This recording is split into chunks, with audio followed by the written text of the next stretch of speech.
Hello friends, welcome to my Moushumi kitchen. Moushumi কিচেনে তোমাদের সবাইকে জানাই স্বাগতম। আজকে আমি ভেজ সবজি বানাচ্ছি, নিরামিষ। কীভাবে বানাচ্ছি রেসিপিটা স্কিপ না করে দেখে নাও। এই সবজিটা রুটির সাথে বা ভাতের সাথে খেতেও ভালো লাগে। আমি বানিয়েছি, কীভাবে বানিয়েছি দেখে নাও।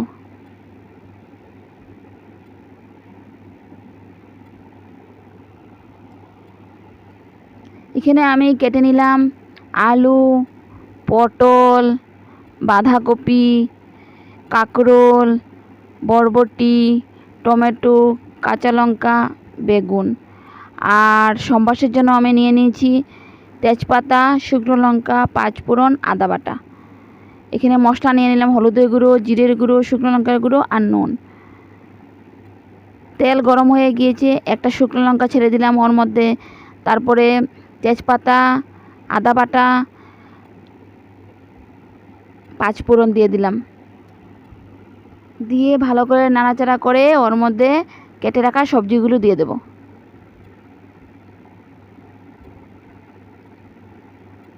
দিয়ে নাড়াচাড়া করে নেব। নাড়াচাড়া করে ওর মধ্যে এক এক করে মশলা দিয়ে দেব। 1 চামচ দিয়ে দিলাম হলুদের গুঁড়ো, 1 চামচ দিয়ে দিলাম জিরের গুঁড়ো, আধা চামচ দিয়ে দিলাম শুকনো লঙ্কার গুঁড়ো, আর আধা চামচের মতন দিয়ে দিলাম নুন। দিয়ে ভালো করে নাড়াচাড়া করে নেব।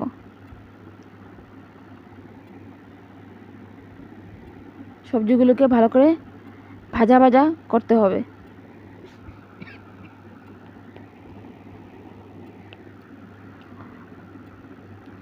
ভালো করে ভাজা ভাজা করে নিয়েছি, দেখে নাও সুন্দরভাবে ভাজা ভাজা হয়ে গিয়েছে। তারপরে ওর মধ্যে 1 গ্লাসের মতো জল দিয়ে দেব।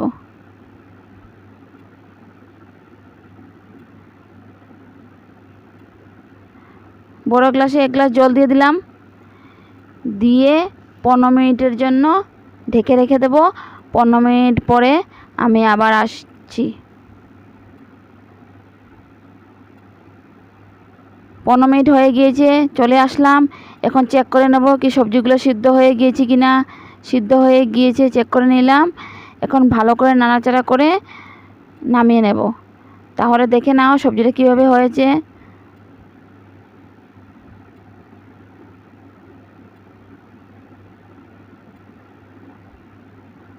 কি সুন্দর একটা সবজি রান্না করা হয়ে গিয়েছে। আমার রান্নাগুলো যদি তোমাদের দেখতে ভালো লাগে তাহলে আমার চ্যানেলটাকে প্লিজ সাবস্ক্রাইব করে দেবে। আর কালকে আবার একটা নতুন ভিডিও নিয়ে চলে আসব। আজকের জন্য বিদায় নিচ্ছি। Thank you, by.